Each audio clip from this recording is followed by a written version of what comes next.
Yes, ladies and gentlemen, welcome back to another video on the channel. Welcome back to the Burnley match reaction for Manchester City 6, Burnley 0. I meant to do this last night. That was my entire plan. I stayed in last night in the office to watch the game with intention of doing a match reaction after the game, and I just left. Call me a bad fan. Call me whatever you want. As soon as that fourth goal went in, I just left. I went back home. I got a wife. I've got a kid, man. I've got a new puppy. Suddenly that's popped up yesterday. I've been through enough times with Man City that I know how it feels. We've already gone through it so many times. I didn't even flinch. I'll be honest. I was just sat watching, and every single feeling that I felt yesterday is something that I've already felt so many times. It's like watching your dog get put down, man. It's just I don't even know how to explain it. It just feels numb. It just feels numb, man. The entire time, like since the draw was made, I was just pissing myself, thinking, yeah, it's going to be such an obvious 5-0. Until for some reason, like yesterday in the morning, the sun was out. It was a beautiful day in Poland, and that my daughter was happy. A dog has turned up suddenly. I played a game for my for a team that I play for in Poland. I played a game. I started. I got 2 assists. We won 3-0. Right? So like, I thought everything was going in my direction. Everything felt like it was meant to be. You know, maybe today is a day. You know, FA Cup, Vincent Company, Dare to Dream, all that good shit. 6-0. Fucking hell, man. Oh. Wow. Let's get into the game, then. Just let's talk to the chat first before getting into it. How's the wee fella doing? Right now we're calling the dog Vinny. If you haven't seen, go and check my socials on Instagram or Twitter. It's I don't think it's a Jack Russell. My best guess right now is a Danish Swedish farm dog.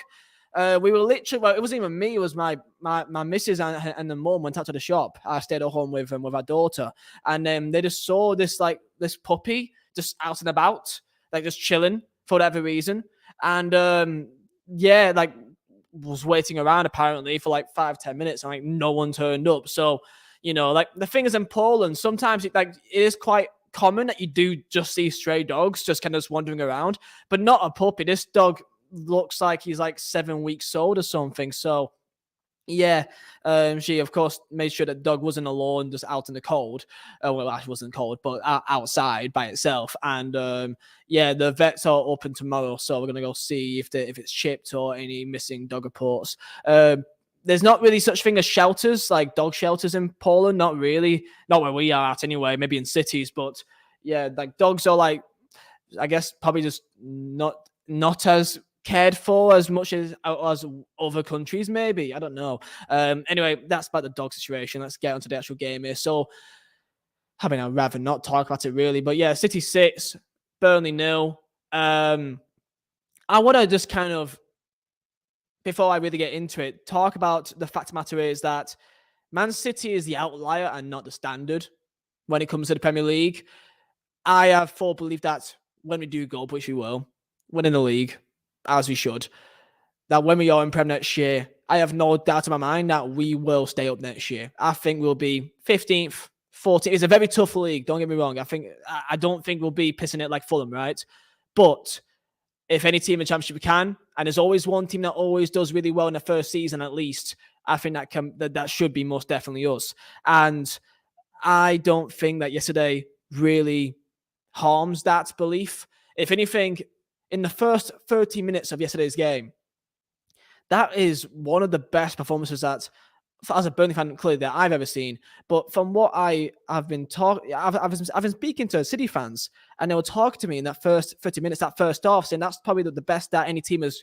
You know, that's not a top 6 or UCL team, or even including some UCL teams. That's probably the best that some teams have done in terms of pressing high, giving City no respect, trying to break through the lines from the back. And I do wonder why Peacock Farrell did start ahead of Muric, because Peacock Farrell, I think he's already gone through 2 5-0s at City before. Just felt like, you know, sending him to the Wolves almost. In terms of if you want to try and pass the way that we usually play against most other teams, Muric is pivotal for the way that we want to play because his passing range is just off the charts. So if we are willing to go to City to play that style of football, which we intended to do, then I don't understand why Muric did not start. I really felt like Muric was missed yesterday. And that's, by the way, no disrespect to Peacock Farrell. Like, there's not much he can really do. But when it comes to passing, that is definitely, something that Muric is very well known for and very experienced at. And in terms of stopping any shots, saves, I don't think there's too much more that Muric could have done differently. People say maybe the first goal, when Harlow went through on goal and he kind of just slipped him underneath him. But, it's kind of he say, she say. We'll never know for sure. Yeah, but maybe it's just the fact that company respects the fact that, people like Peacock Farrell should be playing regularly, especially in Championship. He's a Championship goalkeeper at the very least, at the very most, whatever. And, maybe it's just his way to respect the fact that, he wants to give him his chance. Now, because, he is a cup goalkeeper, so he deserves to be playing in cup competitions, but Christ almighty, going to City, trying to play out from the back, that's a big ask. So, yeah, I do wish that Muric just started yesterday, but that's no disrespect to Peacock Farrell. I kind of feel quite bad for him because I just kind of felt like he got kind of, sent to the Wolves almost. Astro was saying, I never want to see Peacock Farrell play for Burnley again. Don't blame Peacock Farrell. Like, if we as a rule of thumb for literally any team in the world, never judge your players based on Man City away or Man City in general. Like, Man City are just far and beyond every single team in the world when they're on it, I must say. Sometimes they're not. Sometimes they may be a bit off it. And I think that they were, in the first 30 minutes, a bit off it. They were a bit slow. They were a bit predictable in terms of how they want to play. But, they've got the fitness. They've got the quality just to rip you open, man. And we had some chances in the first 30 minutes. Foster went through on goal and it was on his left foot and he really should have just hit it. Just hit it, man.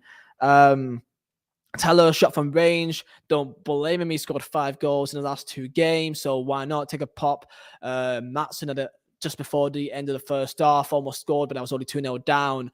And for the most part, when we looked at the game and I was trying to break it down, I took a few screenshots, but like there was times of the game in the first 30 minutes that we literally had like 6-7 players in their final third when their keeper was on the ball. We just pressed.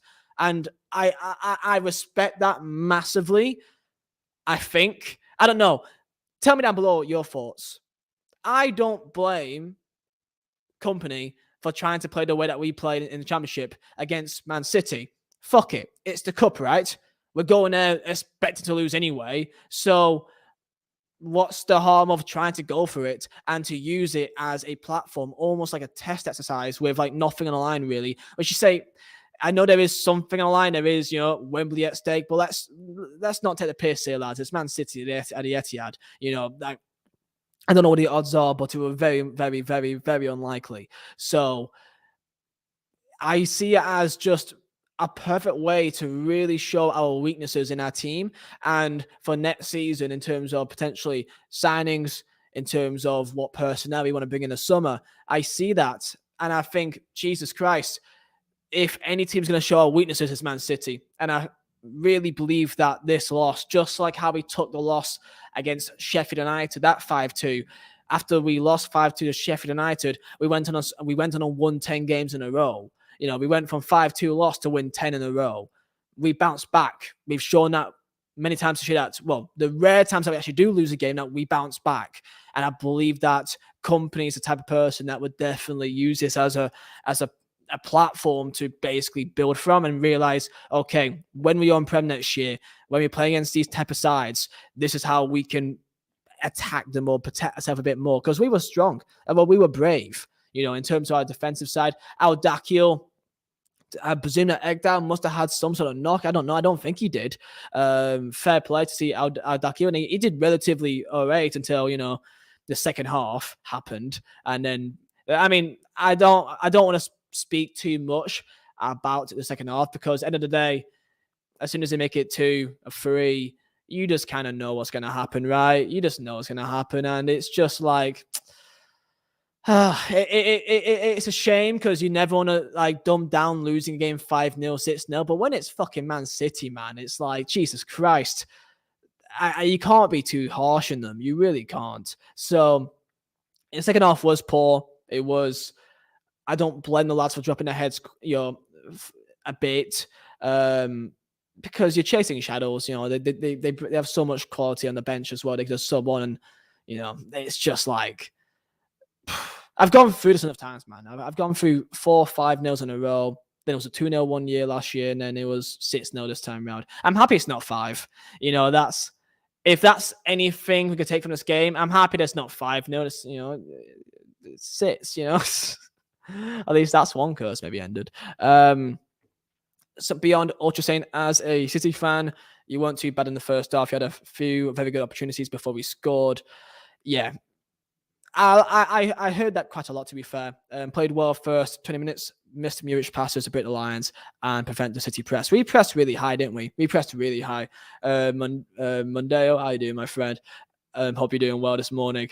Joe Bradfield, promotion is more important. I mean, Burnley are, as it stands, 3 wins away from promotion, right? And we are most likely going to win the league. I think we're 99.1% guaranteed. So there's much more important things to think about. And I really just think that this is just going to be just a game that we use as a test exercise to see, okay, let's try and play our way against the top sides, against the elite sides, okay? Because Man City, they're not Spurs. Man City aren't Spurs. Man City aren't Liverpool right now. Man City aren't maybe Arsenal. Maybe Arsenal, to be fair. It's different. Chelsea, no, Man City is just Man City. They're just above so many teams on it, man. So it's tough. It's tough, man, to even try to compare. Even in the Prem, they're just not our level we're competing with. Yeah, exactly. Like Man City, they're the outlier. They're not the standard. When we go and play against, I don't know, Leeds, we go play against Brentford, we go and play against Wolves, or we go play against West Ham. They're not playing in the same way as City, and our press can be different on that day. The only example that we have really is when we played Bournemouth, who is a low Premier League side, who played their full strength beyond Bar Lerma, and we made them look silly at times. We beat them 4-2, and it was a really dominant game from us, and we really did well against a Premier side. So that's the best comparison we can have. And Bournemouth, they could go down, could not, but they're a good team. They're a good team at times, Bournemouth, and we did really well. Again, it's a cup, so maybe you can't compare cup against league, but that's our only comparisons we can have. And I felt like we did really well against them. Can you beat the 106 record still? We can still beat it. But it depends on how we go through the games between Sunderland at home, which we should because they're in poor form, and then we got Borough away and then Sheffield United at home. So those 2 games, if we go through Borough away and Sheffield United at home and win, then I think that we will go and beat the record. If we get a draw or get 1 loss in there, I don't know, like if we drop points in those 2 games, then it's unlikely. But it's unlikely. But we have to come out after those 2 games, and then I will let you know how I think from that stage. Vincent Kompany had the wrong game plan against Man City after defend and sit back. The thing is that that's not us though. Kompany's ideology, Kompany's standard, his ideas is what we played yesterday. His ideas is what happened. And when you're playing in the FA Cup and it's not in the league, you might as well try it. You might as well. And it worked. 30 minutes, we were really impressive. Maybe we didn't have the quality in the final third, the quickness of your decision making to really make them pay. But I don't blame Kompany for backing what he believes is the right way to go about things. I think if he went to them and we completely changed the style of play, like completely, then I think it may almost demotivate some of the players thinking, well, is this how you want us to play in the Premier League? Now, again, it's you can't really judge Burnley off Man City. Yes, it's 6-0, but like 6-0 to me feels the same as 2 when it's against Man City, because it's just the way that you play. And the way that we played, I saw many positives. And that's the most important thing that I take from it. In past Prem seasons, we tended to struggle against lower table teams and do well against the big sides. If we can beat the poorer sides next year, we'd be fine. To be fair, in recent years, we've been quite poor against top sides, to be fair. Other than, like, I think Chelsea, we always did well against. But against the lower half teams, I definitely back ourselves, especially if we go into the market, which we will. I've been told that company has been given a significant budget for the window, which could be exceeding 60, 70 mil. I'm expecting to see next year, which could be on some very important key players, I believe. Bayer is good enough for the Prem. Oh yeah, he's a very good centre back. In terms of on the ball, he's incredible. And I was interested to see how well would he do, because he breaks down that first on the press so well in the Championship, to see can he do it against Man City. He did it like two, three times, I believe. But look, it's going to be risky as hell to try to do it. You've got to be brave. To play our style of play, you've got to be brave. And to do against City, you've got to be fucking really brave. And we went for it, and that's why the scoreline is what it is. But we're going to learn from it. That's the most important thing. Foster really frustrates me. You can see the promise in him, but his passing is really poor and doesn't show when he can. I don't think Foster was particularly awful or bad yesterday. I don't think Foster did anything different than what Zaroury did. You know, like Zaroury was up against Walker. I remember he tried to take him on in the first 5 minutes and didn't work. And then I think he just said, nah, fuck that. And just, tried to go around it a different way. Like, I don't think we should really pick out Foster here, because like Foster for me was no different than what Zaroury was, for example. And that's not to pick out Zaroury at all. It's just you're against fucking mega elite opposition. So sometimes it just doesn't work out, and that's just how it is sometimes. You know what I mean? Like I think Foster yesterday, I loved his intensity, pressed really well, and he did have one chance. He could just hit on his left foot. He didn't. We wish he did. It didn't really fall for him perfectly. I don't think he was comfortable in that situation to shoot. You wish that he would have, but I don't think yesterday was a game to really point at Foster for anything, in my opinion. I'm honestly excited to see Burnley back in Prem. So am I. It's going to be really good to see. Company, like every manager that has learned from Pep, won't change for the team they face, as how they are meant to test themselves in. Yeah, exactly. Like Company in his presser yesterday, he simply said that, he wants more games like that. He wants to keep having that same game over and over and over again until it clicks, until it works, until he realizes what to do differently. If Company can, he'll play Man City again tomorrow, if he can, so that he can try something a bit differently to see, okay, maybe can we get it down to 4-0, then 2-0, then 2-1, then 1-1, and then maybe eventually win. And that's the idea, that's the mentality that he has, that he wants to try to tweak his system a bit. But his ideology and his principles, it's still his principles and his ideology. He's going to want to play possession, expansive football, pass that from the back, be strong and intense in the press, and use those wingers as highly as he can. And he's going to keep trying that, and maybe with better players or better cohesion or ideas in the team, or maybe just a bit more luck. Maybe it'll come together a bit more. I'm a Newcastle fan, and your press reminds me a lot of ours. Your feelers just need better quality, and you're easy to stay up. I appreciate that, man. I think actually we will stay up. Like I don't really have any concerns as of right now, because I believe that in the window we will go and improve even more. So if that's in, I think a centre mid is going to be really important. Like, lads, we went to Man City and played one fucking midfielder and 5 attackers. we went there with literally one actual CM and then 5 attackers just to do their thing and press. People say, oh, Gudmundsson, he plays as a CM. Let's call a spade a fucking spade here, boys. Gudmundsson's not a centre mid. Okay, he's acting very much like a number 10 kind of free roam attacking kind of forward, basically. That acts to press. Like Vitinho, he also came in and dropped deep like a centre mid as well, but Vitinho's in the centre mid. He's there to basically just fill space and almost just be versatile as hell. So the fact he went to City and played fucking 5 attackers with one midfielder, with a rotational centre back and goalkeeper, my guy's got balls to give him that. But we'll look ahead. We got Burnley up against Sunderland in the next game. I'm very, very grateful to see that we've got 2 weeks off now. I think it's 12 days till we play against Sunderland now. From now, I'm really happy about that, because we've played a lot of football, right? In the Championship, it's really, it's just non-stop, isn't it? So I'm very happy that we've got 2 weeks. We can get J-Rod and Benson and Howard Bellis. We're going to have the entire team looking like they can come back for that first game back against Sunderland, and we can just kick on. We got Sunderland, we got Borough, we got Sheffield. After that's 3 tough games, or really 2 tough game. Sunderland, you think is tough, but I think they've lost four of the last five, I believe. Yes, they've lost 4 of the last 5, and that includes Stoke 5-1 and Rotherham away. So you know what I mean. So that should be a good win, a good game to come back to at home as well. And I think this game will be very easily forgotten about, similar to the Sheffield United game.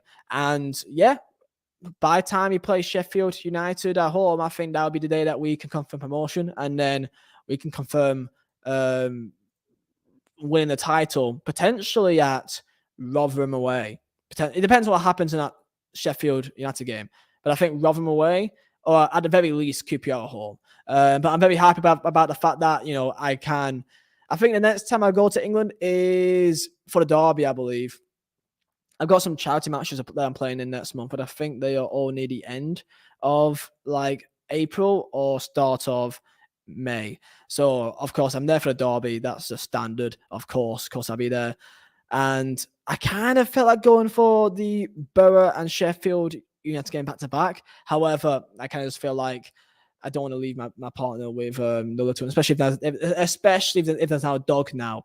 Maybe it'd be a bit harsh because I'm going to England like enough times in May and April, right? So, yeah, as a Burnley fan, I honestly couldn't care less about yesterday. The way I see it, it's a great platform to teach us our weaknesses, and that company, he will soak up every piece of information and data from yesterday that can be used to improve us into what we can get better at for next season. And that's the most important thing.